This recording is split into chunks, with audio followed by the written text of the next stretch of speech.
तर आयज रातची 1 जालेली आहा आनी हो अपडेट तुमकां दिवचो पडटा कित्याक लागून आतांच आमकां गमन येयलां की चिंबलकरांनी जें डिसायड केलेलें आझाद मैदानाचेर तेंचें महाआंदोलन धांक जातलें म्हणून आयज पूण तें धांक जावचें ना आझाद मैदानार जावचें ना पूण तेणी शिफ्ट केलां तें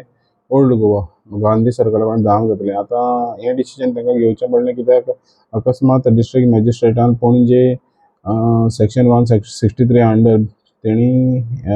थिंगा बॅन केलें 5 लोकांच्या वयर गॅदरींग जावपाचें बंद केलें आनी तें बॅन केलें कित्याक लागून जें महाआंदोलन चिंबलकारांचें जावपाचें आसलें पणजे ताका law end order situation create जावपाचें आहा म्हणून तेणी थिंगा बॅन केलें तर ताकाच लागून चिंबलकारांनी आतां हें आंदोलन आहा पळय तें ओल्ड गोवा येयलां गांधी सर्कला कडेन फाल्यां 10 सावन तेंचें ती महाआंदोलन चलतलें आनी थंयसरूच ते लोकांक सांगतले मागीर फुडलें तेंची कितें वाटचाल आहा तें कितें करतले म्हणजे फाल्यांच लोकांक धांक ते सांगतले तर जे गोंयकार फाल्यां आझाद मैदानार येवपाचे आसले पणजे थंयसर तुमी वयचे न्हू पूण गांधी सर्कला कडेन येवचें आनी हें जें महाआंदोलन आसा तें यशस्वी करपाक तुमचो सहभाग दिवचो म्हणून इतलेंच सांगून मानेल माणकुलें गोवा खातीर सायन ऑफ करता.